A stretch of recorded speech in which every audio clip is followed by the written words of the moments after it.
সরল প্রাণ গ্রাম বাংলার নিরীহ লোকদেরকে, মূর্খ লোকদেরকে দাওয়াত দিয়ে দিয়ে কাদিয়ানি বানাবেন, এটা আমরা আর বরদাস্ত করব না। আমরা শক্ত অবস্থান নিয়েছি একটা একটা করে।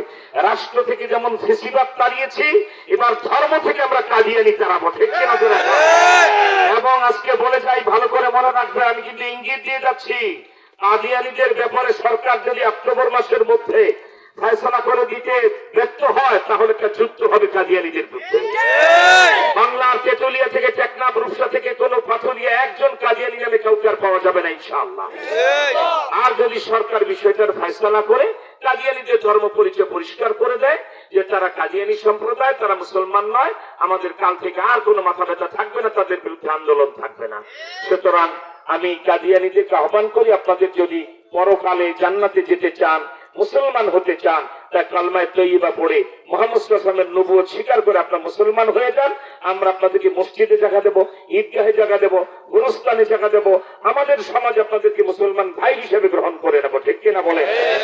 আর মুহাম্মদ সাল্লাল্লাহু আলাইহি ওয়াসাল্লামকে বাদ দিয়ে পাঞ্জাবের গুরুদাসপুর একটা পাগল, একটা লম্পট, একটা বাটপার, ঐতিহাসিক ভাবে কে না জানে কাদিয়ানি লম্পট ছিল, বহু নারীর ইচ্ছা ছিল লুণ্ঠন করেছে, ঠিক কিনা বলে?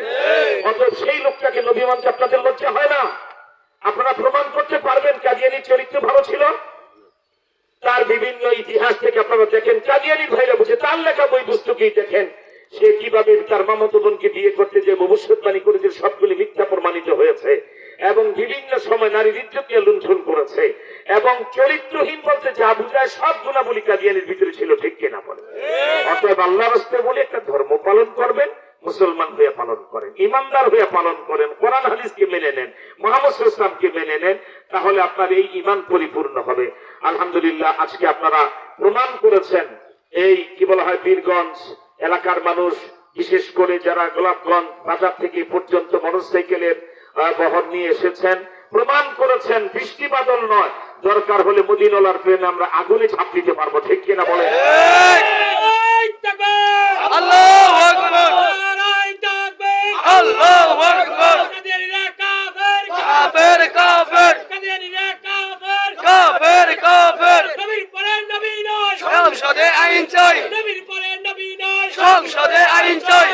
আলহামদুলিল্লাহ, আজকে আমাদের যে সকল ভাইয়েরা এই আয়োজন করেছেন, বিশেষ করে গোলাপগঞ্জ আকরাম সাহেব, মুফতি সাহেব, ওলামায়ে কেরাম যারা এই আয়োজন করেছেন, তাদেরকে ধন্যবাদ জানাই। কারণ মহা সুসংবাদ হলো, আজকের এই বৃষ্টিতে ভিজে মোটরসাইকেল কি বলা শোভাযাত্রা নিয়ে এ পর্যন্ত যারা আমরা এসেছি, সকলের ছবি মোটরসাইকেল সহ এখন যে দাঁড়িয়ে আছেন, আল্লাহ রসুলের কাছে ফেরেশতারা মদিনায় আমাদের এই প্রোগ্রাম পৌঁছায় দিয়েছে। আলহামদুলিল্লাহ, আপনার আমার সকলের চেহারা দেখায় দেখায় নাম পরিচয় সহ বলতেছে কারা কারা এখানে হাজির হয়েছিল। আল্লাহ চাহে তো এই